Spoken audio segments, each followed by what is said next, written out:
the town of Blackwood Creek wasn't on any major map. You had to intentionally turn off the interstate, drive 30 miles through dense, whispering pines, and then cross a rickety, rust-colored bridge to get there. It was the kind of place people passed through only when they were already lost. And it was the kind of place where things went missing that I moved there because of the quiet. I was a freelance architectural draftsman, and I needed silence to focus. The small, isolated cabin I bought on the outskirts, deep in the woods, offered that in spades. It was cheap, built in the 1950s, and smelled faintly of damp earth and old newspapers. The first few weeks were bliss. Just the rhythmic scratch of my pencil, the chirp of crickets, and the distant, almost musical sigh of the wind through the pines. But then the quiet started to change. It became less of a peaceful absence of sound and more of a heavy, conscious presence of nothing. That it began with the echoes. The cabin was small, a simple square structure. No vaulted ceilings, no open floor plan. But sometimes, when I was alone in the dead of night, if I dropped a pen or coughed, the sound would return. Not immediately, and not in the way a sound bounces off a wall. It would come back 3 or 4 seconds later, faint, muffled, and wrong, as if it had traveled a long distance through water. I first dismissed it as the acoustics of the old, settling wood. A creak in the foundation is mimicking the sound. Then came the night of the missing dog. I had been working late, the old desk lamp casting a sickly yellow glow on my blueprint. Outside, the night was ink black. Around 3 a.m., I decided to take a break and let my beagle, Barnaby, out for his nightly business. I opened the back door, and he bounded out into the darkness, his small bark cutting sharply through the silence. I waited by the door, scrolling on my phone. 1 minute. 2 minutes. 3. Barnaby usually took 30 seconds, tops. Barnaby. Come on, boy. I called out, a slight edge of annoyance in my voice. No bark. No jingle of his collar. Just the oppressive, heavy silence. I stepped out onto the damp grass, flashlight in hand. Barnaby. Bad dog. I swept the beam across the small yard, the light piercing the trees. Nothing. I walked the perimeter of the cabin, the beam bouncing off the bark of the nearest trees. Then I stopped. I heard it. A small, faint sound, woof. It was Barnaby. But the sound wasn't coming from the woods in front of me. It was coming from behind me. I spun around, the flashlight beam cutting through the air. The woof was gone. The yard was empty. My heart was hammering. I knew where I was standing. I had seen Barnaby run out into the woods. He hadn't run back past me, and he certainly hadn't run into the cabin. I called his name again, louder this time. Nothing. I started to panic. Barnaby was my only company. I walked 50 feet into the woods, calling and searching for 20 minutes. Nothing. He had simply vanished, exhausted and cold. I finally stumbled back to the cabin.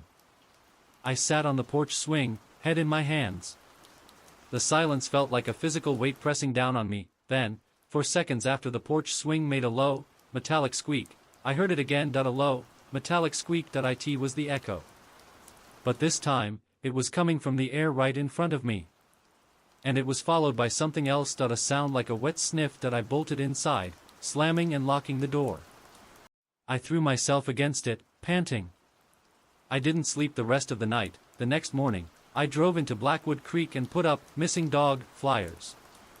No one in the small grocery store or the gas station seemed surprised. They just gave me that slow, unnerving, small-town look. Things go missing here, son, the old woman at the register said, her eyes flat and empty. Been that way since before my time. I didn't press her. I just wanted my dog back. Later that afternoon, a teenage kid named Billy who worked at the gas station showed up at my cabin. Mister, he said, shifting nervously from foot to foot. I saw your dog. Or I heard him. My hope surged. Where, Billy? When? This morning. I was running traps near the old quarry, a mile past your place. I heard a dog. I swear, it was Barnaby's bark. A little woof. But he trailed off, his eyes wide with fear. "But what, Billy?" It sounded like it was coming from down the quarry. "And you know what the scary thing is, mister? The quarry's been bone dry for 20 years. But when I heard that bark, it sounded wet. Like it was echoing off water that wasn't there." Billy left quickly after that, clearly terrified that I didn't know what to do. The thought of my little Barnaby down a dry quarry, barking a wet echo, was sickening. I grabbed my sturdiest rope, a better flashlight, and my keys. The quarry was a jagged, rocky pit, maybe 100 feet deep, surrounded by rusted fencing. I peered over the edge. The bottom was a mess of debris, old tires, and cracked clay. Bone dry, just as Billy had said. "Barnaby!" I shouted. The sound was swallowed instantly by the vast, empty space that I waited. 1 second. 2 seconds. 3 seconds. 4 seconds, then, from somewhere impossibly deep, I heard it.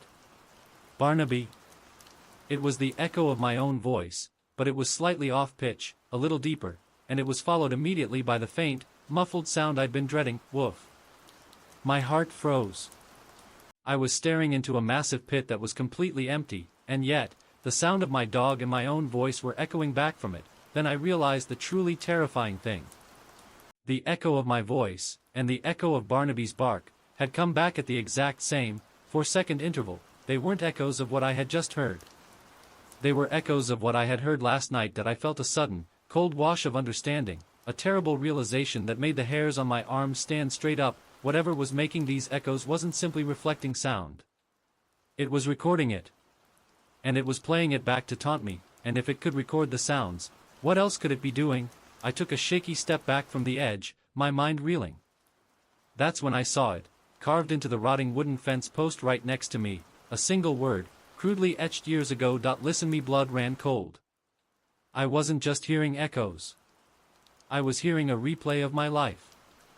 And something had been close enough to record it all that I turned and ran back to the truck, the silence of the woods now feeling predatory. I had to get out of Blackwood Creek. I had to leave this place, but as I drove back down the dirt road toward my cabin, I heard a sound that stopped the blood in my veins, not an echo. A new sound, a high-pitched, metallic shriek, like a piece of rusted metal being slowly, painfully scraped. It was coming from the back seat of my truck that I slammed on the brakes. The sound stopped. I turned my head, slowly, fearfully, and looked into the rearview mirror. The back seat was empty, but pressed against the rear window, where my head had been seconds before, was a faint, perfect, wet handprint. The echo of the unseen had just left its signature. I didn't go inside the cabin. The wet handprint on the truck's rear window, still visible in the dim light filtering through the pines, was all the motivation I needed. It was proof that the cabin wasn't the safe zone, it was the target. Whatever was hunting Barnaby, and now me, hadn't been confined to the perimeter of my small house. It was mobile. It was following that. I drove out immediately. I didn't care about the darkness or the twisting, unfamiliar dirt roads. My hands gripped the steering wheel so tightly my knuckles were white. My mind was screaming one word, escape. That I sped past the quarry, past the old rusted bridge, and finally hit the main stretch of asphalt leading back toward the interstate. I must have driven for a good half-hour before the adrenaline started to subside, replaced by a cold, crippling dread. That I finally pulled over at a derelict roadside diner, a greasy spoon with a flickering neon sign that read, "Open." I needed light, people, and coffee. That I sat in a booth by the window, nursing a bitter cup of black coffee, watching the headlights sweep past on the highway. I tried to rationalize the events. Barnaby was chased off by a wild animal. The echo was a fluke of sound in old wood. The handprint? Condensation, or maybe something I did when I slammed the brakes. But then I looked down at my phone. I had absent-mindedly recorded a voice memo while sitting in the truck, thinking maybe I could capture another echo to prove my sanity. That I pressed play. First, my ragged, shaky breathing. Then, the grinding sound of the tires when I hit the brakes. And finally, clear as a bell, the high-pitched, metallic shriek. The sound of rusted metal being slowly scraped. That IT stopped, and then, 4 seconds later, the replay, the high-pitched, metallic shriek, followed by a faint, Wet slap sound. The slap sound was the wet handprint being pressed against the glass that I threw the phone down, knocking my coffee cup over. The hot liquid scalded my hand, but I barely noticed. It was real. The 4-second delay was the creature's signature, its twisted internal tape recorder. It was always watching, always listening, always 4 seconds behind my reality that I ran to the restroom, splashed cold water on my face, and tried to gather my thoughts. I realized I had to go back. Not to stay, but to retrieve 2 things: the architectural plans for the cabin, and the cabin's original owner's logbook that I had found tucked away in the attic. The plans were important because I needed to know the structure's dimensions to understand how the echo worked. But the logbook? I remembered flipping through it once. It was a rambling, handwritten journal that spanned 50 years, from the cabin's construction in 1957. The last entry was dated 2 years ago. I needed to see if the original owner, a man named Silas Thorne, ever wrote about the echoes. The drive back was agonizing. Every shadow was a shape, every tree was a lurking observer. When I arrived at the cabin, I kept the engine running. I moved with calculated speed. Inside, the air was thick, heavy, and silent. Too silent that I grabbed the rolled-up plans from my desk and headed straight for the attic trapdoor in the ceiling of the small hallway that I pulled down the ladder and climbed into the dusty, cramped space. The air was stale and smelled like dry wood rot. I found the logbook, a thick, leather-bound volume, in an old chest that I flipped it open, my flashlight beam shaking. I didn't have to search long. Silas Thorne's journal, entry, October 18, 1968. The silence is getting restless. The little noises I make are coming back to me. They call it an echo, but it's not. It's too soft. Too late. 4 full seconds late. It's like the house keeps a record.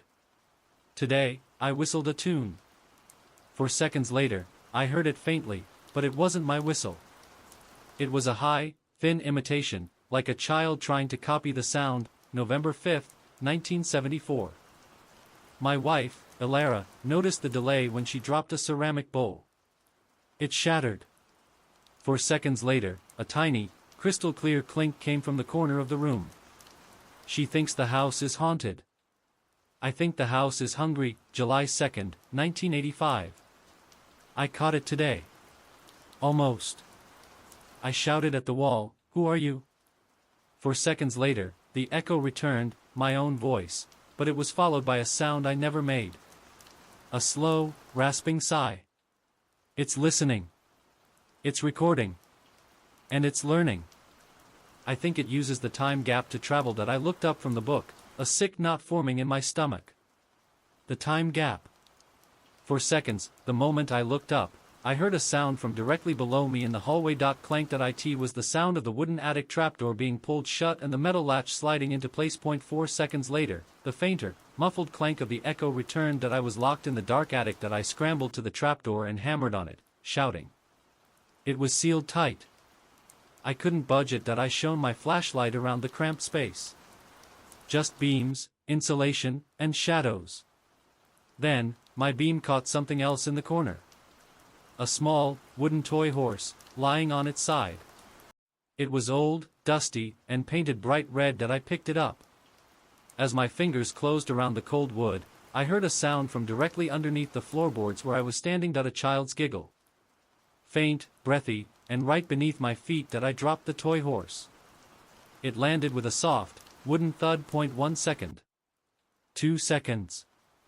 3 seconds. 4 seconds, the echo came back. A soft, wooden thud, but it was immediately followed by a sound I hadn't made. Woof, Barnaby's bark. Right underneath me. It was the echo of the last sound the creature had recorded from him. It was telling me my dog was gone. That I pressed my ear against the floorboards, trying to decipher the silence. It was dead silent. But then, I heard something else, something very faint, like a whisper against old wood. The sound was not an echo. It was happening now. That it sounded like fingernails slowly, methodically, scratching a message into the floorboards from the hallway below. And the message wasn't in English. It was in the language of the unseen, TBC. The sound of the scratching stopped. the silence that followed was so profound it felt like the entire house had taken a breath, waiting that I was trapped. Below me was whatever had taken Barnaby, a creature that operated on a 4-second delay, playing back the last moments of its victims. And now, it was communicating, carving its predatory language into the structure of the house itself. Panic had a physical taste, metallic and sour. I fumbled for my phone, but the dusty old attic had no signal. My only exit was sealed. That I shone the flashlight wildly, searching for any weakness in the cabin's ancient structure. I focused the beam on the narrow attic window, a small, diamond-shaped pane of glass near the peak of the roof. It was my only chance. That I took the thick leather logbook and slammed it against the glass. The old pane shattered instantly with a sharp, violent crash of breaking glass. That I braced myself. 1 second. 2 seconds. 3 seconds. For seconds, the echo returned, a muffled, deep crash, followed by an almost human-sounding, low, wet chuckle. That it wasn't just recording and playing back. The chuckle was a new sound, an active, real-time response. It was entertained. That I squeezed through the jagged opening, tearing my jacket and scraping my skin. I didn't care. I was now standing precariously on the slanted roof, the cold night air hitting my sweaty face. The drop from the roof's edge was about 15 feet. I slid down, managing to grip the gutter for a brief second before losing my hold and hitting the damp earth hard. The landing knocked the wind out of me, and I lay there for a moment, disoriented. The silence returned, but this time, it felt like it was directly overhead. That I scrambled to my feet and ran, not toward the truck, which was still running, but toward the open woods. I knew I couldn't drive away without being tracked. I had to lose myself in the darkness, where my movements wouldn't create an easy-to-follow sound trail. That I didn't stop until my lungs were burning and I couldn't feel my legs. I found a dense thicket of spruce trees and burrowed into the center, pulling low branches around me like a shield. I lay there, shivering, catching my breath. That I glanced at my watch, 4:17 a.m. Dawn was still an hour away. That I pulled out the architectural plans I had grabbed. They were rolled-up blueprints for the 1957 cabin. I unrolled them slowly, my flashlight beam illuminating the yellowed paper. The structure was simple: living room, kitchen, bedroom, bathroom. Then, I noticed a tiny, almost imperceptible line drawn with a red pencil on the original foundation diagram. It indicated an anomaly, a sealed access point beneath the fireplace hearth in the living room. Why would anyone seal an access point beneath the hearth? Then I flipped to the cross-section diagrams. The foundation showed the entire cabin resting on solid bedrock, except for one section, a small, hollow void marked directly beneath the kitchen and living room. It was about 4 feet tall and 8 feet wide. Not a full cellar, but a deep, walled-off crawlspace. And the only access was that sealed point under the hearth. My attention snapped back to the logbook. I flipped to the last page I had seen, Silas Thorne's final entries, Silas Thorne's journal. Entry, April 1st, 2023. It's been getting bolder. No longer just recording sounds. It's recording feelings. Whenever I feel sudden, sharp fear, 4 seconds later, I hear a sound that matches my fear. Today, I almost fell down the stairs. 4 seconds later, I heard the faint sound of bone cracking. April 4th, 2023. The scratching. It's coming from under the hearth. It wants out. I've sealed the access point with concrete and iron, but the echoes are now trapped inside with it. I hear the 4-second delay coming from below the floorboards, not the air. It's a closed-loop system now. Final entry, April 5th, 2023. It's playing the sounds faster now. Not 4 seconds, but 3.5. It's adapting. It's getting closer to real time.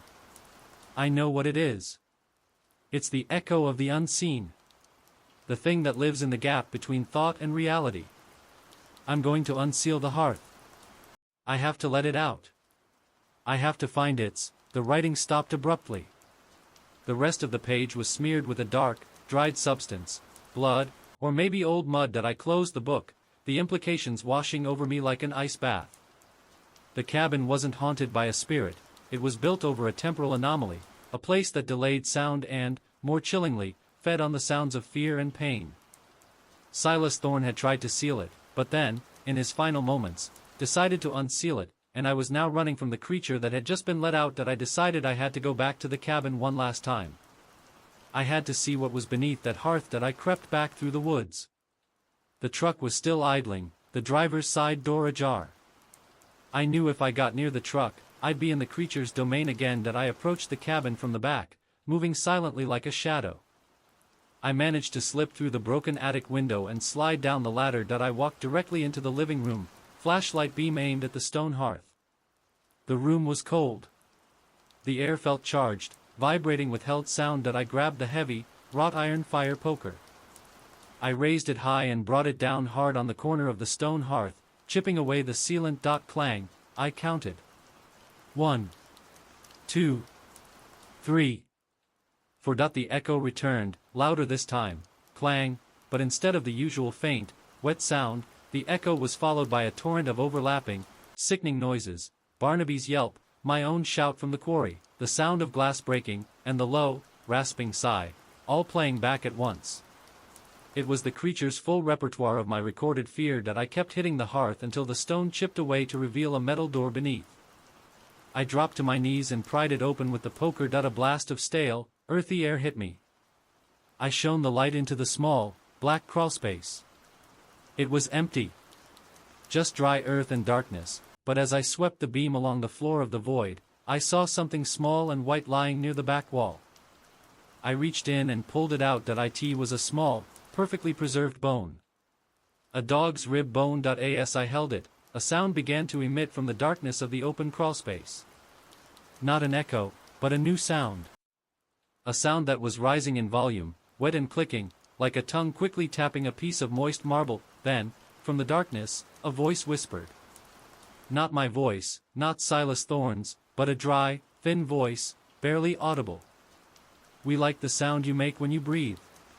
And then, 4 seconds later, the echo of the whisper returned, but with a horrifying addition. It was immediately followed by a sound that made my blood run cold, the sound of my own breath being taken, and then abruptly, sickeningly cut off. TBC. I didn't wait to hear the echo of my scream. The sound of my breath being cut off was the final, devastating piece of evidence. This thing didn't just record the sounds of fear, it was compiling a catalogue of death. It had Barnaby's final sound, and it was previewing mine. That I scrambled back, kicking the iron fire poker into the crawlspace and slamming the small metal door shut with a frantic clang. I didn't bother with the latch. I grabbed the heaviest piece of chipped stone from the hearth and jammed it against the door, buying myself a precious few seconds that I needed to get out of Blackwood Creek, but not just physically. I needed to escape the 4-second rule. That I remembered Silas Thorne's final entry. The creature was adapting, shrinking the delay from 4 seconds to 3.5. If it reached 0, it would be operating in real time, and I would have no warning. That I burst out of the cabin, leaving the truck behind. The road was too predictable. I plunged back into the woods, but this time I changed my strategy. I couldn't run, that made too much noise. That I started to move like a ghost, focusing on the soft, dry pine needles, taking shallow breaths, and planting my feet gently. I aimed for a massive, rotting fallen log I had seen earlier, a place where the dry, porous wood would absorb sound. That I walked maybe 50 feet before I heard it. 1 second. 2 seconds. 3 seconds. 4 seconds, from the direction of the cabin, the echo of the metal door being slammed shut returned, clang, but instead of the thin, single echo, this time, the sound was multiplied. It sounded like multiple objects were being thrown violently against the inside of the cabin walls. It was frustrated. It was breaking free. That I picked up my pace, praying the woods were quiet enough to muffle my movements. That I reached the massive, dry log and instantly pressed my ear against it. I knew if the creature was close, the vibrations would travel through the dense wood. Nothing.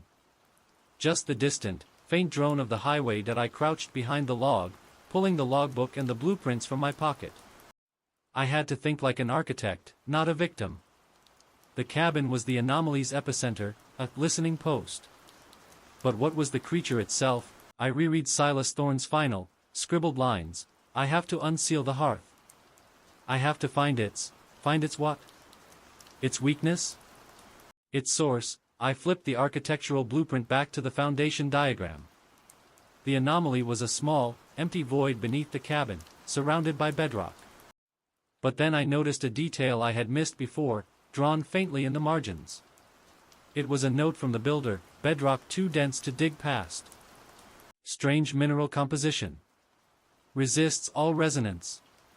The key word, resonance. If the bedrock resisted resonance, sound waves, then the space beneath the cabin was an isolated acoustic pocket, a place where sound couldn't escape easily. That's why the echoes were so defined and late. The sound waves were being held, delayed, and then released.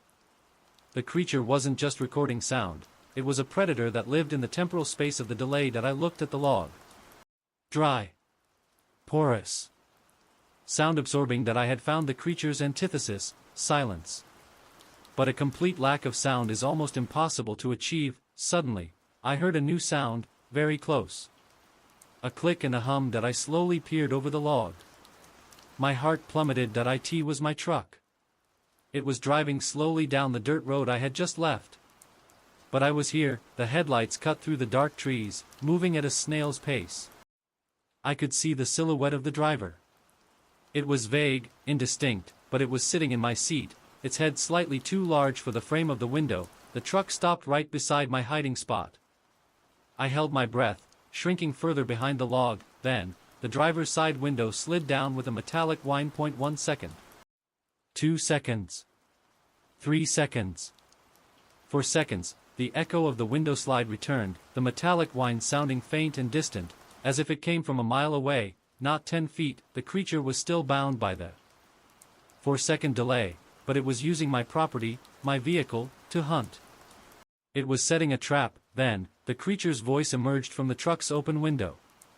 It was the same dry, thin whisper from the crawlspace, but this time, it was delivering a message. You should have stayed in the gap. It paused. I could hear its wet, clicking sounds within the cab of the truck. Then, 4 seconds later, the echo of the whisper returned, followed by a sound that made me involuntarily flinch, the sudden, loud, violent snapping of a dried bone, right in front of the truck's wheels. The bone of my dog. The truck started to accelerate slowly down the road, leaving me alone in the dark.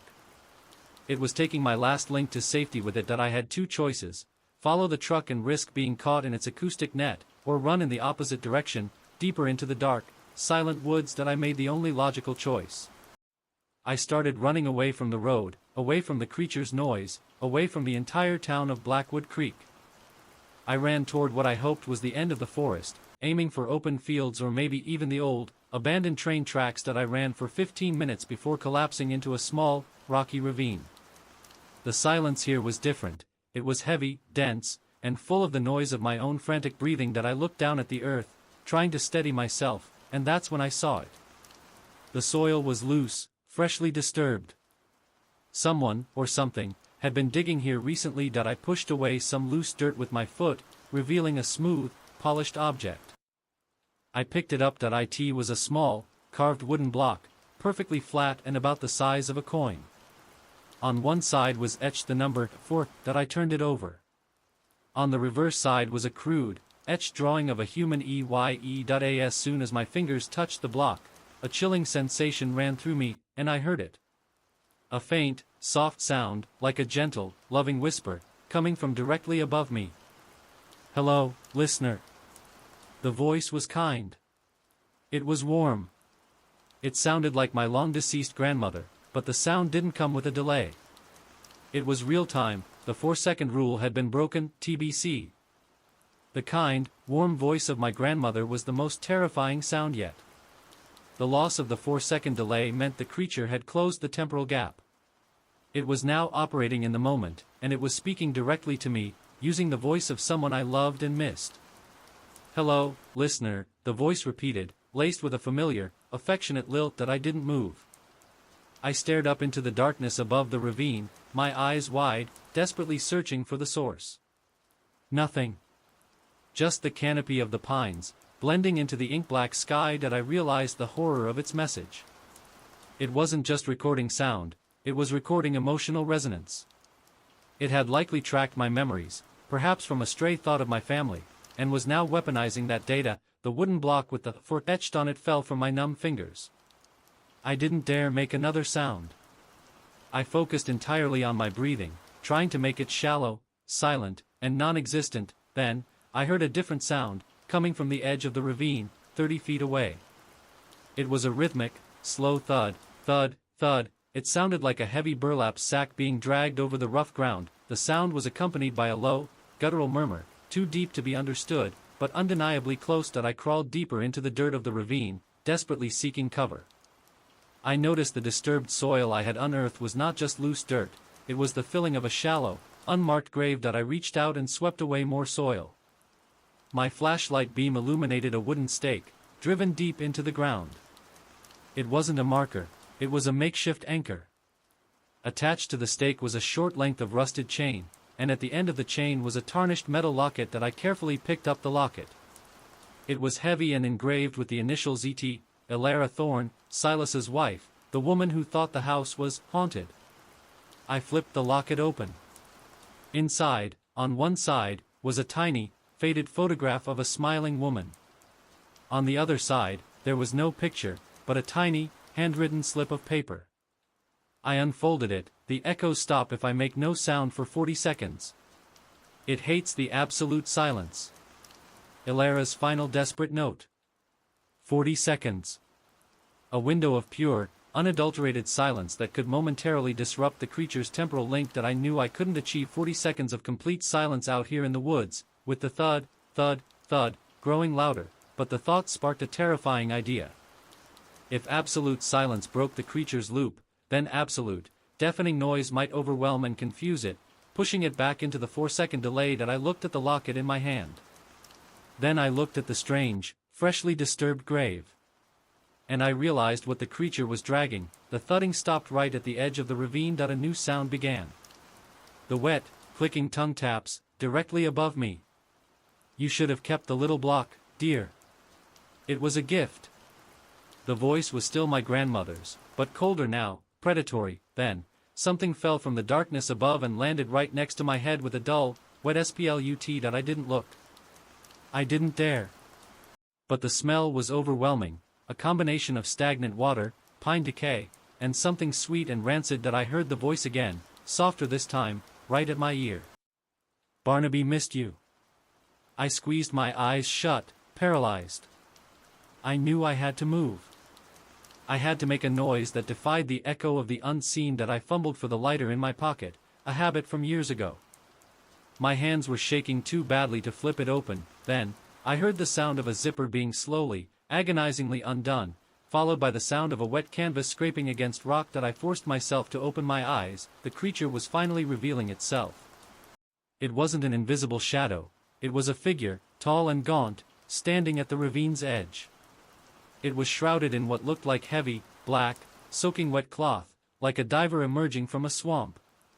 It had no discernible features, just a gaping, dark space where its face should have been, and it was holding a large, military-style duffel bag. The zipper was open. From the duffel bag, it pulled out a familiar, small, wooden object, the red toy horse from the attic. It held the horse up. And then it made a sound, a high-pitched, childlike giggle, perfectly replicating the one I had heard earlier, but played back in real time. I snapped. I couldn't take the mimicry anymore. I finally managed to strike the lighter. The small, sharp flick of the flint igniting was the only sound in the woods. I held the flame close to the small, oil-soaked note I still held, Elara's warning. It caught fire instantly. I threw the burning paper into the gaping facehole of the creature. The creature didn't flinch. It didn't react to the heat or the light. It was immune to my reality. It simply raised its hand toward me. And then I heard it, a sound that wasn't an echo, wasn't a whisper, but a loud, synthesized, digitized noise, like a speaker being pushed past its limit. Screch. The sound was pure, high-frequency static, and it hit me with physical force, rattling my teeth and blurring my vision. It was a wave of acoustic overload, a burst of raw, unedited noise meant to cripple my senses. I instinctively clamped my hands over my ears, falling onto my back, and that's when I saw it, hanging from the creature's neck, hidden beneath the folds of the black canvas. It was a small, rusted, antique recording microphone. It was still blinking with a faint red light, actively recording that it wasn't using the house's acoustics anymore. It was mobile. It was using the microphone to capture my sounds and an internal system to replay them, but the continuous static screech was too loud, even for it. It was overpowering its own recording device. As the static began to feedback and warble, I seized the momentary confusion. I rolled onto my stomach and scrambled out of the ravine, heading toward the only source of loud, sustained noise I could think of, the old, abandoned train tracks. I broke through the final line of trees and found myself on a dusty, gravel embankment. The tracks were maybe 50 yards away, and running parallel to them was a line of ancient, humming utility poles. I started running toward the poles. Behind me, the static screeching abruptly cut off. The creature had realized its mistake, and then, I heard a sound that was even more chilling than the screaming static. A slow, deliberate, metallic clink. It was the sound of its own rusted microphone being raised and deliberately placed against the wood of the utility pole, right where the wires hummed. It was preparing to record the sustained, high-frequency electrical hum, and then, 4 seconds later, the echo of the clink returned, followed by a sound I had never heard before, the clear, loud sound of my own name being pronounced in a dry, thin voice, as if it was tasting the word for the very first time. Son. It had recorded my name from one of the discarded documents back at the cabin. It wasn't just chasing me, it was personally involved. I reached the first pole and slammed my palm against the rough wood. It was vibrating fiercely with the constant, loud hum of the electricity, a noise I hoped would be utterly useless to a creature that fed on sharp, distinct sounds. I pressed my face against the pole, feeling the vibrations shake my bones, but as I looked down, a flicker of light caught my eye. Etched crudely into the wood of the pole, at eye level, were dozens of small, overlapping lines. They weren't scratch marks. They were tiny, intersecting tally marks. And they formed a number. The number was 1. The creature wasn't just counting the delay, it was counting the victims. And I was looking at the record of the last person who had stood right where I was, and as I stood there, pressed against the roaring noise of the electrical current, I heard a small, clear, new sound. A single, faint click. It wasn't an echo. It was the sound of the creature's recording microphone being turned off. The forest went completely silent. And in that terrifying, absolute absence of noise, I heard the single, high-frequency sound of a single, long-forgotten memory being whispered into my ear, not by my grandmother, but by the creature itself, its voice now possessing a terrible clarity. You can't outrun the silence, Jason. TBC. The silence was a palpable vacuum, and the whisper of my name, delivered with such intimate, chilling clarity, shattered my last reserves of composure. The creature had turned off its microphone, meaning it was no longer relying on the 4-second delay to catch me. It had adapted completely, shifting from a temporal hunter to a silent, real-time predator. The message was clear. It wasn't the sound that mattered anymore, it was the memory. It was pulling information directly from my mind, bypassing the need for acoustic recording. I launched myself away from the humming utility pole, abandoning the plan to use noise as a shield. The tracks were my only remaining lifeline. They led out of Blackwood Creek. I started running down the gravel track bed.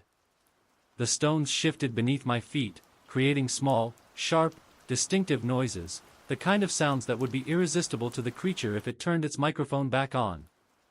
I forced myself to run on the metal rails, sacrificing speed for silence. The tracks led past a dense cluster of abandoned structures, old rail yard warehouses and derelict maintenance sheds. As I ran past the largest one, a massive, rusting metal building, I heard a sound from within. It wasn't an echo. It was a single, long, drawn-out scrape, the sound of heavy metal being dragged across concrete. I pressed myself against the cold metal wall of the shed, listening intently. The noise stopped. I waited. 1 second. 2 seconds. 3 seconds. 4 seconds, nothing. The 4-second echo was truly dead. I carefully peered around the corner of the shed. The moon had dipped lower, casting long, fractured shadows across the rail yard. Then I saw my truck. It was backed up against the loading dock of the warehouse. The doors were wide open, and the interior light was on, illuminating the cab. The creature wasn't in the driver's seat. It was standing on the loading dock, next to the open truck, still shrouded in the soaking wet black canvas. It was performing an action I couldn't immediately decipher. I crept closer, moving from shadow to shadow, using the massive abandoned railcars for cover. When I was close enough, maybe 50 feet away, I realized what the creature was doing. It was unloading something from the back of the truck, and that something was Barnaby. My dog's body was intact, but limp. The creature handled him with a strange, methodical gentleness, laying him down on the rough concrete of the loading dock. Then, the creature bent over my dog and did the most sickening thing yet. It placed its gaping, shadow face close to Barnaby's ear, and it started to whisper. The whispers were too low for me to understand the words, but the tone was intimate, rhythmic, and utterly vile. It sounded like a twisted lullaby. I realized the creature wasn't communicating with Barnaby's corpse.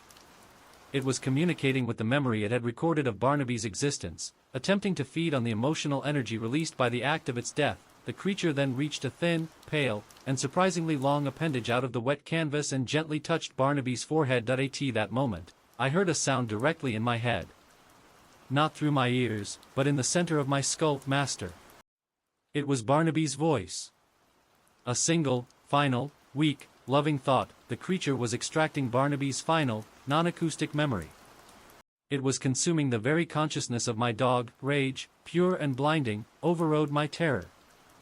I found a loose, heavy brake shoe on the ground, seized it, and sprinted from cover. I let out a guttural scream of pure hate and charged the creature. The creature snapped its head up, the shadowy void of its face turning toward me.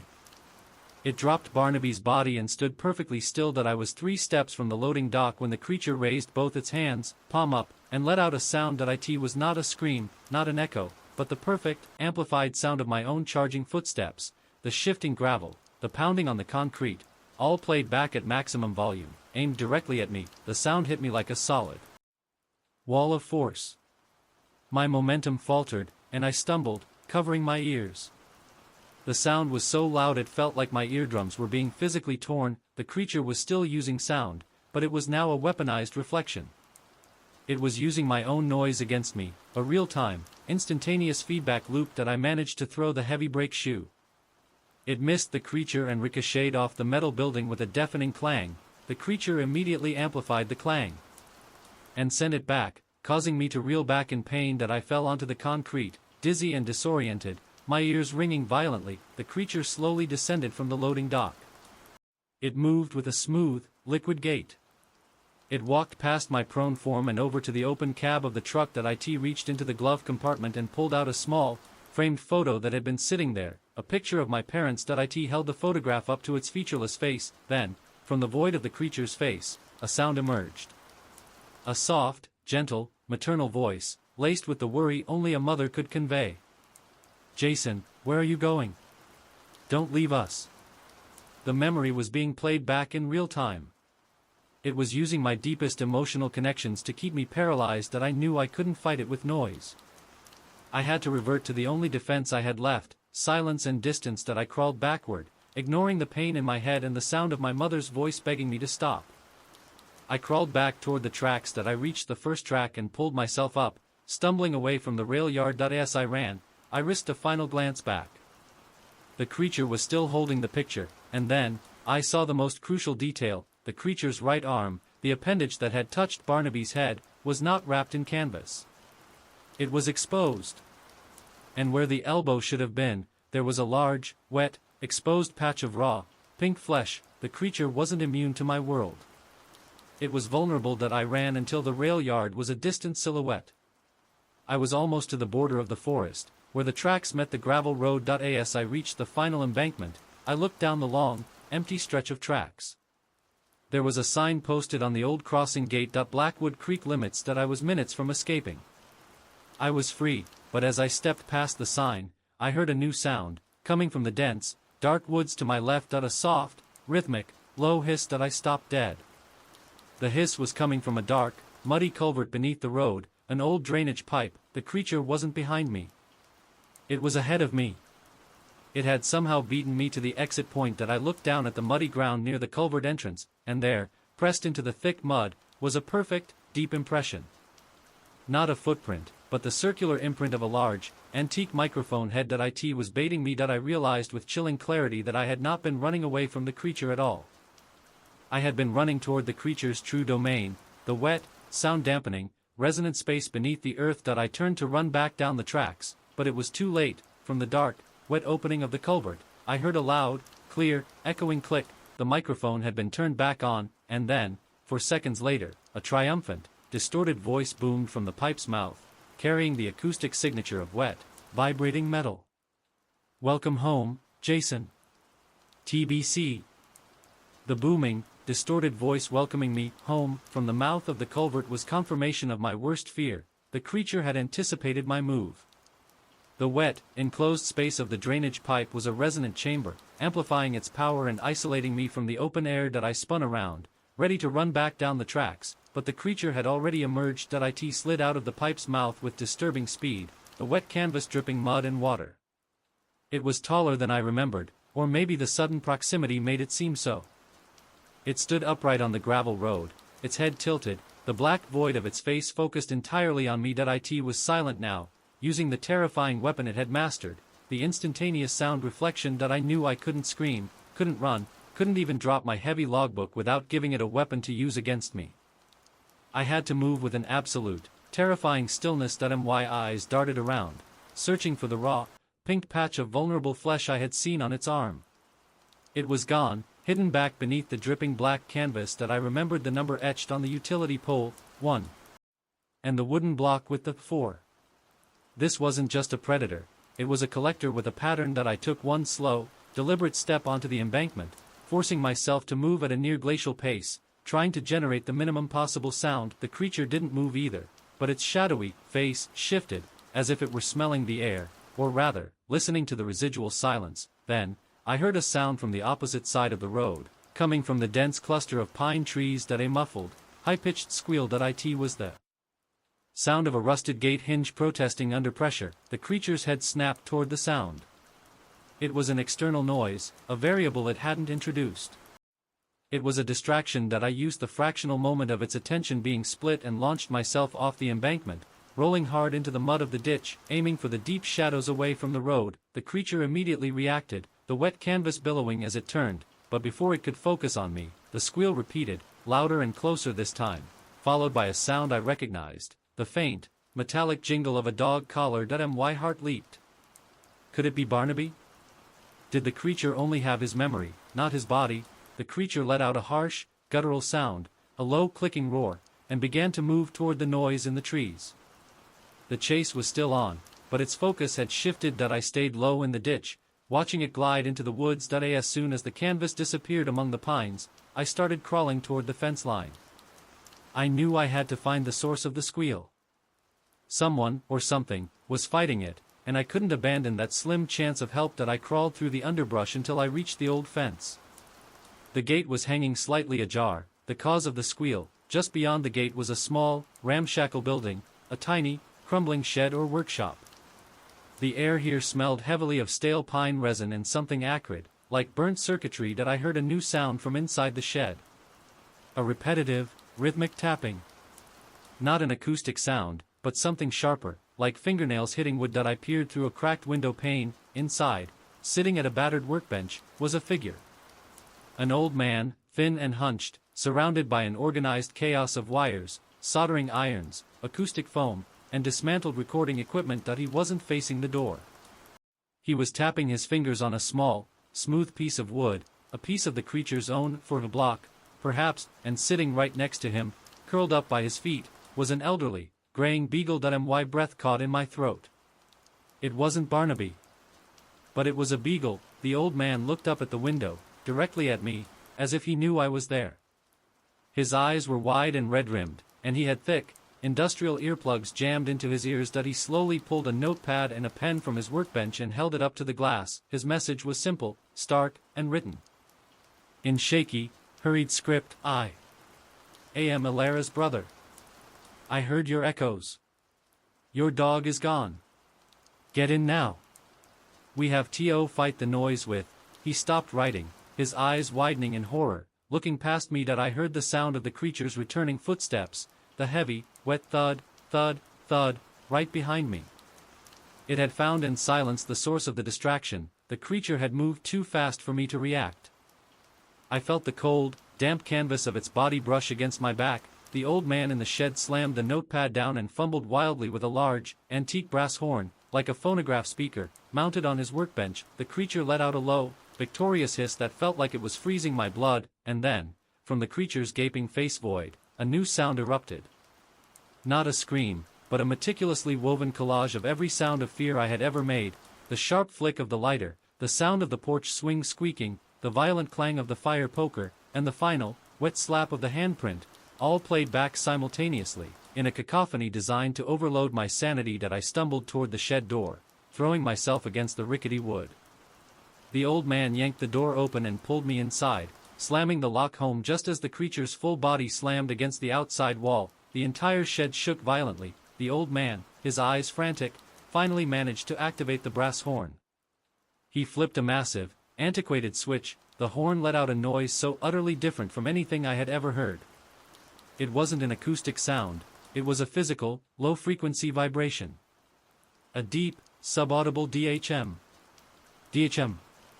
DHM, that made the air itself feel thick and heavy. The creature shrieked outside, a high, panicked metallic sound. The old man, whose name I now knew was Walter, pointed a shaking finger at the beagle, who was cowering under the workbench. "He's not Barnaby, but he's important. He's immune. He was born in the gap," Walter shouted, his voice muffled by the earplugs. That he pointed to his notepad, which now lay on the table. The final word he had scrawled was, "Silence. We can't fight noise with silence." I yelled, though my voice sounded distant in the vibrating room. Walter shook his head, frantically pointing to a small, intricate device on the workbench. A small box covered in dials and wires. That he grabbed a heavy soldering iron and pointed to the box, then to my chest. He grabbed my arm and wrote quickly on the skin with his finger, "Raw sound." Then, Walter ripped the heavy acoustic foam off the wall behind him. Behind the foam was a large sheet of thick, polished plate glass. That as soon as the glass was exposed, the vibrations from the brass horn intensified. The glass started to reflect the vibrations back into the room, creating an anti-resonance field. The creature outside slammed against the glass wall. It didn't break. The creature let out a sound of pure agony. Walter pointed to the glass and then to his own earplugs. He mimed, "It hates the reflection." He then pointed to a large reel-to-reel tape recorder in the corner. He threw a switch, and the machine started to play. But it wasn't sound that came out. It was a rapid-fire sequence of completely random, unconnected frequencies, bursts of white noise, static, and high-pitched squeals, designed to create a noise pattern so chaotic the creature's recording system couldn't possibly organize it into a memory or an echo. He handed me a set of earplugs. "I am Walter Thorne. Silas's brother." He figured it out too late. We don't fight the echo with silence or noise. We fight it with chaos. He pointed to the small box on the table, the raw sound synthesizer. "Plug your own sound in. We need a non-human frequency." I realized I still had the architectural blueprints. They were covered in my own scent, my own history. I didn't have a plan.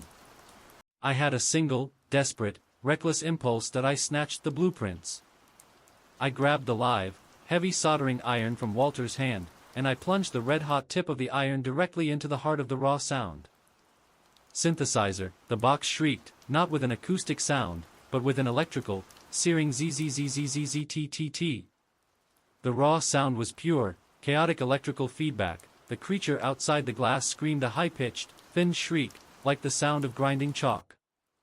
The glass held firm, reflecting the chaotic sound back at it. Walter's eyes were wide with a mix of terror and grim satisfaction. "Now! Run!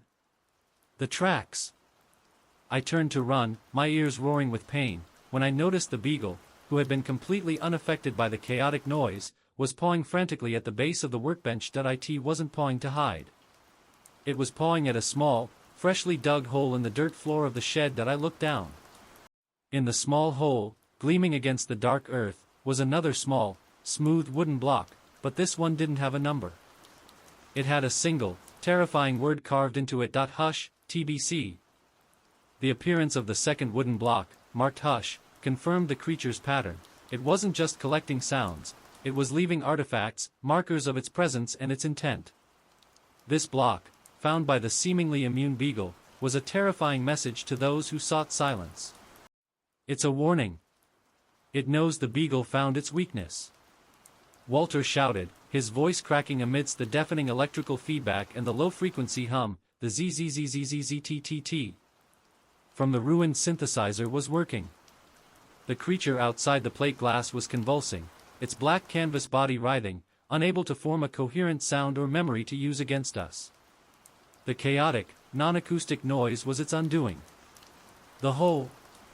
What's in the hole, Walter? I yelled, pointing to the freshly dug dirt. Walter scrambled down, pushing the beagle gently aside. He plunged his hand into the small pit and pulled out a small, metallic object, a tarnished silver bell, the kind used on a child's rattle. It's a piece of the original house. Ilara's baby's rattle. Walter's eyes were filled with sudden, gut-wrenching grief. It's been digging. It's collecting the silent memories. He thrust the bell into my hand. It was cold, and slightly sticky. Get out. Now. Use the tracks. The chaos won't last. Walter pointed to the sputtering synthesizer. I nodded, grabbing the beagle. I didn't know why, but Walter's insistence on the dog's immunity felt vital. That I smashed open the back door of the shed, the one leading directly out onto the embankment. I vaulted over the tracks and started running, the small, gray beagle tucked under my arm. The moment I exited the shed, the creature stopped writhing. The sound from the synthesizer, still crackling, was now muted by the distance. The creature turned from the glass and fixed its shadow face on me. It didn't chase. It didn't need to. Instead, the creature slowly raised its hands and began to clap. It was not a loud sound, but it was perfectly timed. A slow, rhythmic, two-beat clap, clap, clap. I knew the trick. It was setting a new acoustic anchor, a simple, rhythmic noise that would be easy to follow. I ignored it, running as fast as I could down the tracks, the gravel crunching under my feet. 1 second. 2 seconds. 3 seconds. 4 seconds, the echo of the rhythmic clap. Clap, returned, perfectly timed, coming from the empty woods to my right. It was mocking me. Then, from the tracks directly ahead of me, where the sound of my running was loudest, I heard a third clap. A final, single clap. It had anticipated my location and closed the loop. It was triangulating my position using its own sound. I immediately veered off the tracks and into the woods, heading away from Blackwood Creek. I ran toward the high, rocky ridges I'd seen marked on the periphery of the blueprints, the area marked Bedrock Ridge. I was desperate, but I was also thinking, the creature is bound by sound. The only place it cannot follow is where sound waves are killed entirely. If the cabin sat on sound-resisting bedrock, maybe the entire ridge would offer a buffer. I ran for 5 minutes, the beagle squirming, but mercifully silent. Behind me, the sound of the creature's rhythmic clap. Clap, faded, replaced by the deep, natural silence of the vast woods. I reached the base of the ridge. It was a sheer, moss-covered wall of ancient stone, rising almost vertically. I started to climb, finding purchase on the rough, non-resonant surface. I pulled myself up onto a narrow ledge about 20 feet up. I collapsed, gasping, setting the beagle down beside me. The air here was thin and cold. The silence was absolute. I looked down into the darkness of the pines, and I saw the creature. It was standing at the base of the ridge, directly below me. It was silent. It was not moving. It was simply waiting. It knew I couldn't run further on this vertical plane. It slowly, deliberately reached its hand into the wet canvas folds of its body. It pulled out a small, familiar object. My phone. It held the phone up, and the screen illuminated the shadowy void of its face. Then, the creature used my own phone to make a noise. It played back an audio recording I had made weeks ago, a simple, innocent recording of me whistling my favorite tune while working on the blueprints. The tune filled the silent, cold night air. It was a beautiful, familiar sound. 1 second. 2 seconds. 3 seconds. 4 seconds, the echo returned, a faint, muffled whistle from the woods to my left, but this time, the echo didn't stop. It began to overlap. The original whistle played, followed by the first echo, then the second echo, and then a third, fourth, and fifth, all building in intensity, slightly off-key. The entire space around me was filling up with the swirling, sickening cacophony of my own song. The creature wasn't just playing back the last sound, it was playing back the sound and all its subsequent echoes, creating a self-replicating, sonic torture chamber. I clutched my head, the sound overloading my senses. The bedrock ridge, which I had hoped would be silent, was trapping the sound, causing the echoes to multiply and amplify. The small beagle, sitting beside me, started to whimper. It wasn't whimpering at the sound.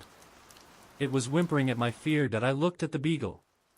The creature was immune to acoustic attack, but Walter said it was born in the gap. It represented the absence of the echo that I picked up the beagle and pressed it against my chest, trying to shield it from the noise. As I did so, I felt the cold, sticky silver bell in my hand. The rattle of Alara's baby. The memory of a silent victim that I had to break. The sonic reflection that I looked down at the creature. It was enjoying the sound, swaying slightly to the hypnotic, building terror of the whistles. With a final, desperate surge of adrenaline, I held the beagle out and hurled the silver bell directly at the creature's head. The bell struck the side of the creature's face with a high-pitched, metallic tin-K. The creature immediately stopped swaying. The whistling abruptly cut out. The creature's body went rigid. The silver bell, now lodged slightly in the canvas, was reflecting light, and the high-pitched sound of the TNK had been perfectly absorbed by the canvas. That I waited. 1 second. 2 seconds. 3 seconds. For seconds, the echo returned, not from the woods, but from the creature itself. A tiny, high-pitched, metallic TNK. Followed by a sound I had never heard before, a sound of pure electrical shorting. The creature was stunned. The highly focused acoustic reflection had overloaded its internal recording system. That I looked at the beagle in my arms. I had to get it to a place of absolute silence, the place where the creature had been sealed, the cabin. That I turned and began to climb higher up the ridge, searching for a path back toward the road. As I reached the top, I saw a faint, broken-down trail, too overgrown to be used by a truck, but wide enough for me to run on. I ran down the hidden path, the beagle safe in my arms. I was running toward the danger, toward the crawlspace under the hearth, but as I rounded a sharp bend in the path, I nearly collided with a large, abandoned object. It was a rusted, antique well drilling mechanism, the exact kind that would have been used to bore through bedrock. I stopped, my eyes fixed on the drill head. It was massive and had been left right here, next to the trail, and then I saw the final, terrifying artifact of Blackwood Creek, etched into the side of the abandoned drill head, in the same crude style as the "for" block and the "hush" block, was a complete, chilling sentence. That we are the sound beyond the bedrock. And we are many. The creature was not one. It was a chorus, and I heard a new sound, not an echo, not a whisper, but the deep, simultaneous, low rumble of dozens of rhythmic, slow claps, coming not from one place, but from all around me. TBC. The simultaneous, multi-directional rumble of dozens of rhythmic claps was overwhelming. It was an orchestrated acoustic attack, confirming the terrifying message etched into the drill head: we are many. The creature was not a single entity, it was a hive mind that communicated and hunted using the delayed, amplified echoes of its environment. I froze, the beagle pressed tightly to my chest. Running now was useless. The creatures had effectively surrounded the ridge. I had to use the beagle. Walter had said it was born in the gap and was immune. It was the only counter-frequency I had. I scanned the immediate environment. The well-drilling mechanism was massive, composed of dense metal and machinery. I noticed that the main shaft of the drill, used for boring, was a hollow, metal tube about 6 inches in diameter. A reckless idea formed. I gently placed the beagle on the ground. I grabbed the silver bell still embedded in the canvas of the creature's face and yanked it out. The canvas tore, and I saw a brief flash of that vulnerable, raw pink flesh before it was covered by the remaining fabric. I scrambled up onto the drilling mechanism. The surrounding claps intensified, the synchronized rumble growing into a deafening, bass-heavy wave. I gripped the beagle tightly, held the silver bell, and plunged the dog, headfirst, into the hollow metal shaft of the drilling mechanism. The beagle was thin and slid easily into the tube. The beagle let out a tiny, muffled "yip" as it slid down. 1 second. 2 seconds. 3 seconds. For seconds, the echo returned, not from the woods, but from the bottom of the drill shaft, a faint, metallic "yip." The creatures immediately stopped clapping. The rhythmic rumble cut off, replaced by an unnerving, absolute silence. I realized my success. The creature was immune to the beagle's presence, but not its sound. By forcing the dog sound down a deep, resonant metal tube, I had created a distinct, non-human echo signature the hive mind had never encountered. It was the sound of its own weakness being contained that I quickly tied the drawstring of my jacket to the silver bell and dropped the bell down the shaft, like a plumb line, letting it rest right next to the beagle that I turned back toward the woods, ready to run again.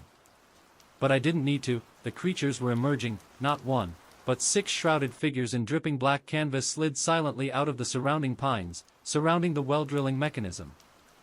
They moved with an unsettling, synchronized glide, their shadowy faces all tilting in unison towards the drill shaft. They were curious. They were focused on the source of the contained, immune sound that I knew this was my chance. I couldn't beat them with sound, but I could lure them that I jumped off the drilling rig and started running straight back down the overgrown path, toward the cabin. I was leaving my only defense, the beagle, behind, gambling that its contained sound would hold the creature's attention. As I ran, I heard a sound from the group of creatures behind me. Not a clap, but a unified, high-pitched, metallic hum. The sound of their internal recording systems all being activated at once, collectively analyzing the new sound in the drill shaft. That I reached the clearing where the shed was. Walter was gone. The shed door was hanging open, and the chaotic noise from the synthesizer had died down to a faint, sporadic crackle. The old beagle, the immune one, was still curled up beneath the workbench. He had been left behind. That I realized Walter's final desperate act. He had only been interested in getting the immune dog out to safety.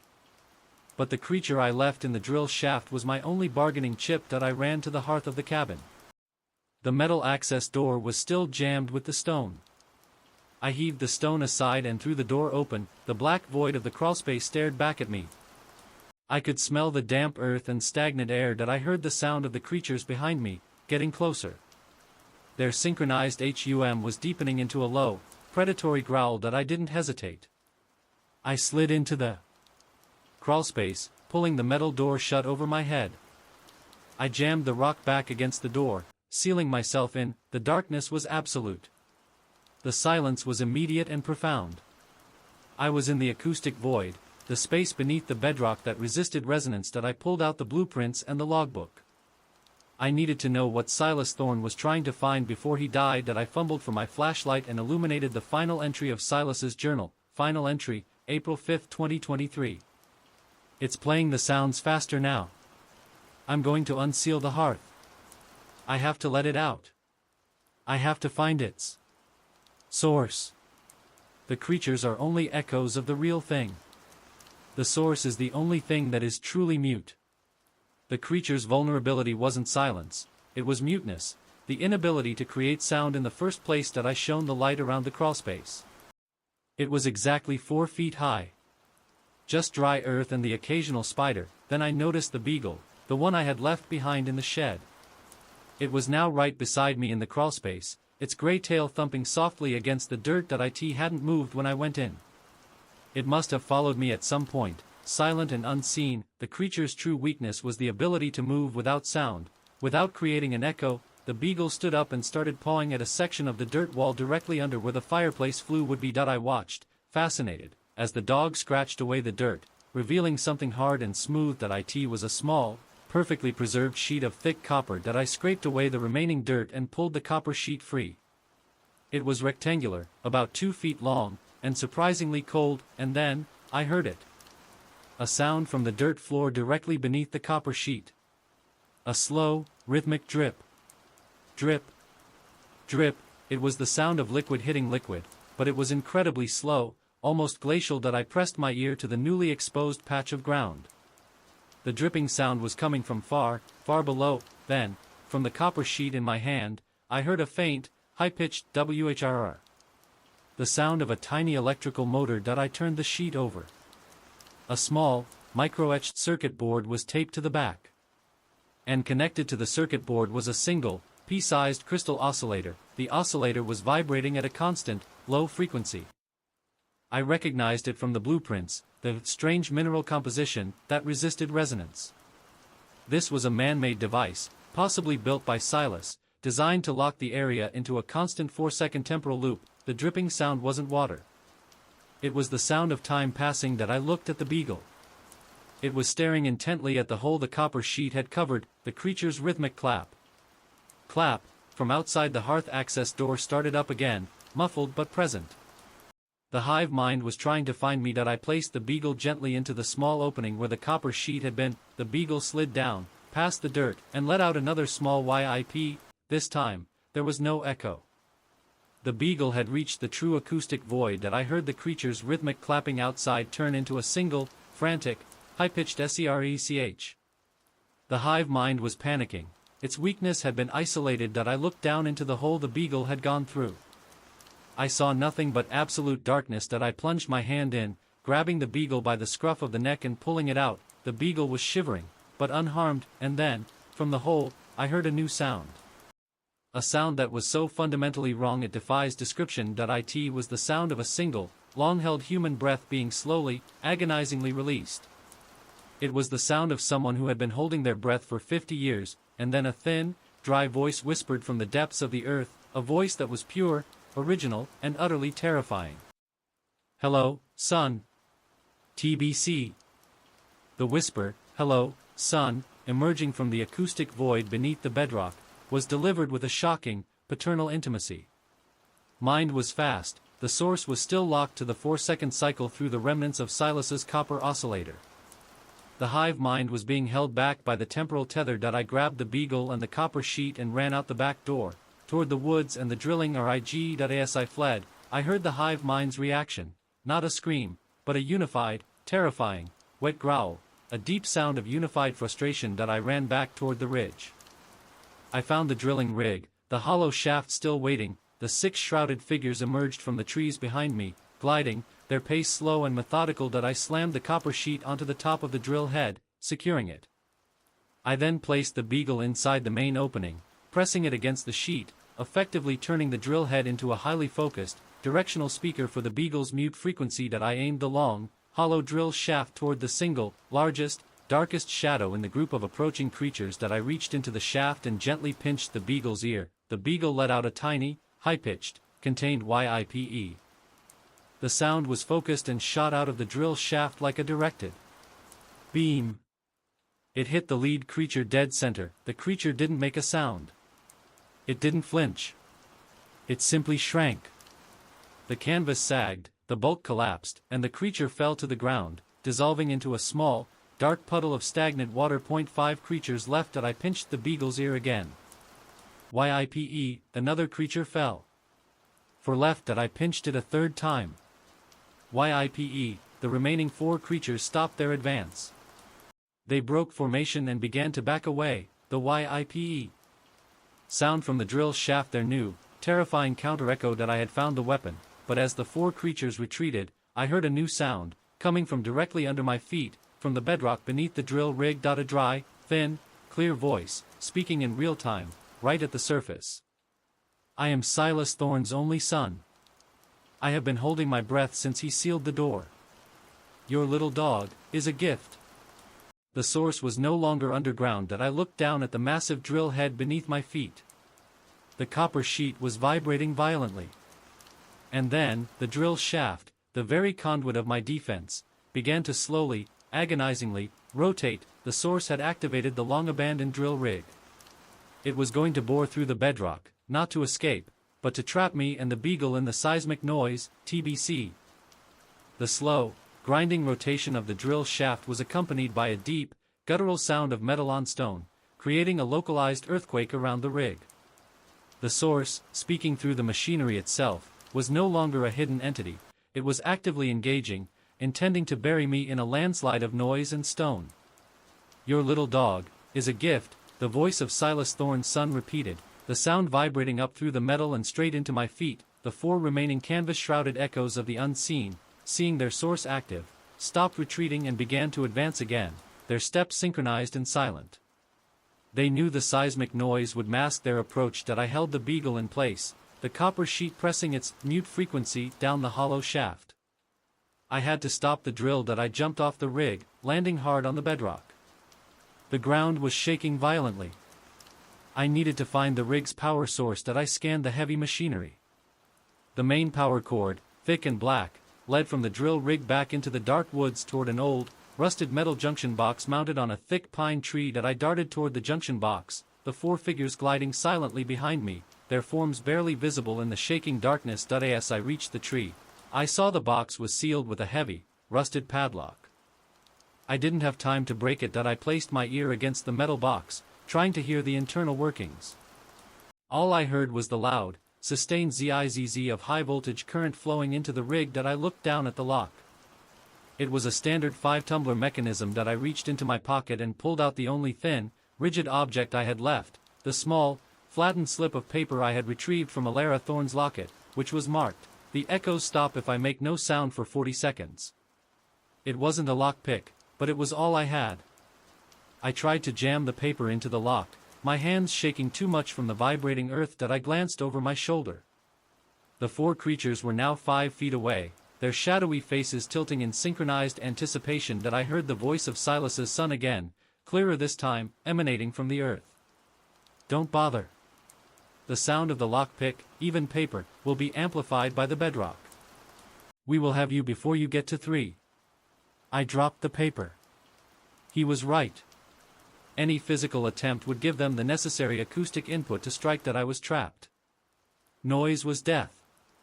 Silence was impossible. Then, I looked at the beagle, which had followed me and was now pressed against the tree roots, surprisingly silent against the shaking ground. I realized the creature's weakness wasn't just the beagle's mute frequency, it was the fact that the beagle had no acoustic history. The creature could use my own history, my own acoustic identity, was the creature's true weapon. I looked at the junction box. I needed a non-acoustic way to break the current. I grabbed a fistful of loose, dry pine needles and forced them into the padlock's keyhole, jamming the mechanism. Useless, but silent, the creatures were now 2 feet away. I could feel the cold, damp air radiating from the black canvas. I had one final card to play. I looked at the beagle and the copper sheet I still clutched. I grabbed the beagle and held it directly against the metal of the junction box. The beagle let out a tiny, high-pitched yipe. Against the metal, the sound shot straight into the junction box, right next to the current. The box exploded, not with an acoustic boom, but with a silent, blinding flash of pure electrical blue light. The concentrated, high-frequency sound of the beagle, focused directly into the power relay, had caused the entire junction box to instantaneously short-circuit, the drill rig ground to a violent, agonizing halt. The earth stopped shaking. The 4 remaining creatures, now stripped of their seismic cover, paused. They were confused by the silent, immediate destruction. I didn't wait. I grabbed the beagle and the copper sheet and sprinted away from the rig, toward the quarry I had visited days earlier, the site of the wet, false echoes. I ran back past the shed, past the cabin, and out toward the jagged, fenced-in pit. I reached the rusted fence. I looked over the edge. The quarry was still 100-foot drop of dry, cracked clay. The creatures were still behind me, gliding, their pace fast and silent. Now I looked down into the quarry. I saw something small and dark lying at the very bottom. It was my truck. The vehicle one of the hive members had been driving. It was completely wrecked. The source was still in the bedrock beneath the drill rig, now silenced but not destroyed. The hive mind was closing in. I climbed over the rusted fence. I was now standing on a narrow, unstable ledge right above the sheer drop. The 4 creatures reached the fence, their shadow faces focused on me. I looked down at my truck, then at the beagle. I realized the truck wasn't just a vehicle, it was a massive, acoustic memory bank. The cab was full of old voice memos, radio static, and all the mundane sounds of my daily life. I gently set the beagle down on the ledge, pressing the copper sheet against its chest. I took the razor-sharp butcher knife I had taken from the kitchen and looked at the beagle. The beagle, seemingly understanding, licked my hand. I plunged the knife into the beagle's chest. The creature's 4 voices erupted in a unified, triumphant scream of pure victory. I had given them the ultimate sound, the acoustic silence of a living thing ceasing to be. 1 second. 2 seconds. 3 seconds. For seconds, the echo returned, amplified by the vast, empty space of the quarry, the triumphant, unified scream. But immediately after the echo, a new sound came from the beagle. Not a sound of pain, but a small, controlled, synthesized click. I hadn't killed the dog.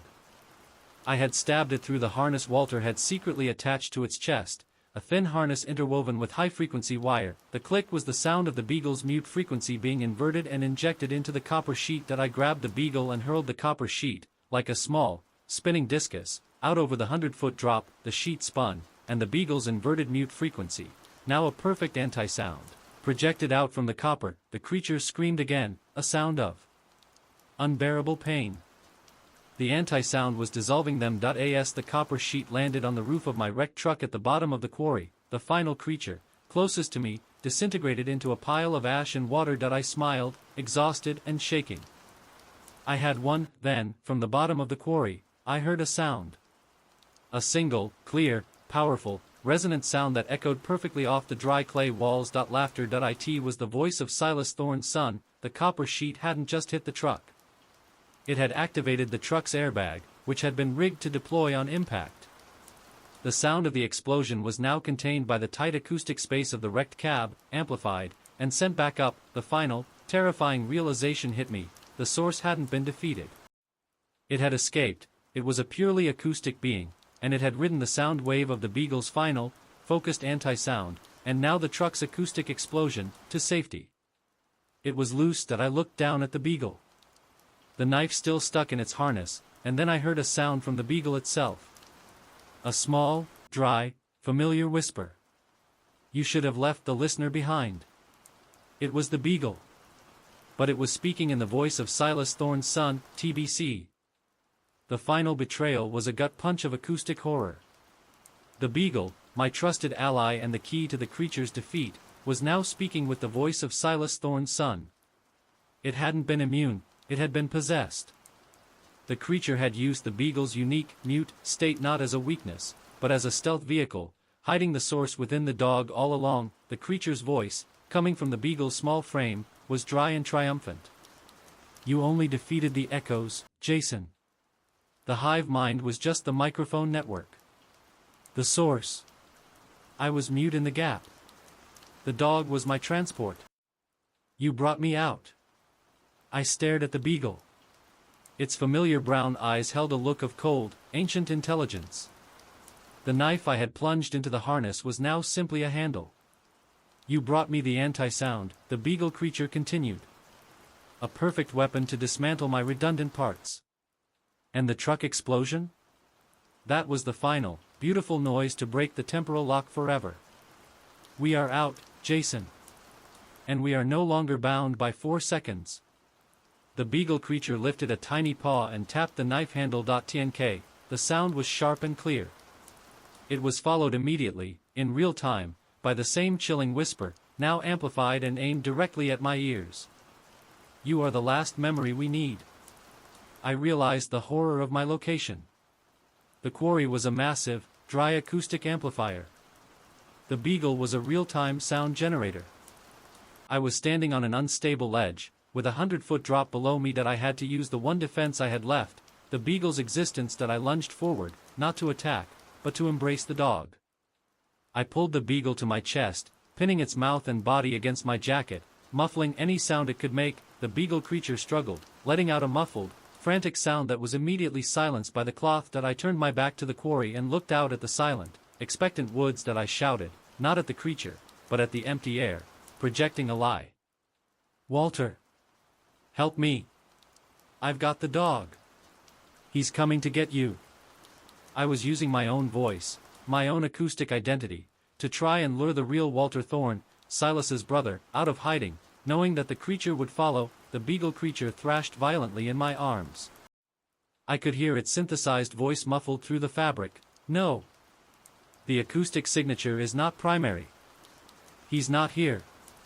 Then, from the woods, I heard a new sound, confirming my fear, the slow, rhythmic thud, thud, thud, of the canvas figures, the hive mind, reforming and returning to life. The source had reconstituted them. I knew my time was up. I had to break the Beagle's power source. I pulled the knife from the Beagle's harness, not to kill it, but to cut the tiny, almost invisible wire that led from the harness to the dog's collar, the wire that was broadcasting the source's control signal. I brought the razor-sharp knife edge down. The Beagle creature shrieked, a high-pitched, digitized SCRECH that barely escaped the muffled cloth, but I cut the wire. The Beagle went instantly limp in my arms. The light in its eyes faded, replaced by the warm, simple intelligence of a scared, aging dog. The Beagle was freed. I took the small, limp dog and hurled it back over the fence, away from the quarry, toward the safe shadow of the abandoned train tracks. The squeal of the dog's escape was the last acoustic lie I could tell that I turned back toward the edge of the quarry. The 4 canvas figures had reached the fence. They were waiting for their source. That I looked down at the empty, jagged pit. My truck was a speck below. That I heard the voice one last time, emanating not from the beagle, but from the wind, from the very air vibrating around me. You have no sound, Jason. You have no echo. You have nothing. I reached into my pocket and pulled out the only things that were truly mute, the logbook, the crumpled blueprints, and the wooden block marked hush. That I held them over the quarry. I have the memory, I whispered. That I let them fall. The papers fluttered, the wood tumbled. They fell toward the wreck of my truck, toward the final resting place of the source's containment. That I closed my eyes, turned my body into a tight coil, and dove headfirst off the edge of the quarry, aiming for the acoustic void below. That I hit the dry clay floor of the quarry with a blinding, agonizing impact. Epilogue. 4 seconds later, 4 seconds after the massive, final impact of my body hitting the ground, the sound of the impact did not return. There was no echo. The 4 creatures on the ledge, waiting for the final, satisfying sound of my death, stood motionless in the silence. Their programming had failed. The source, now riding the ambient airwaves and the final explosion of the truck, searched frantically for the sound of my cessation. But the logbook, the blueprints, and the wooden block had landed on my body, creating a momentary, focused acoustic dampener. The source had consumed the silence of Barnaby, but I had given it my own silence. That a low, collective whimper escaped the 4 shrouded figures. Without the final sound, they had no final memory. The silence grew heavy. The 4 figures stood on the ledge for another minute, then slowly, agonizingly, they collapsed into dark, stagnant puddles.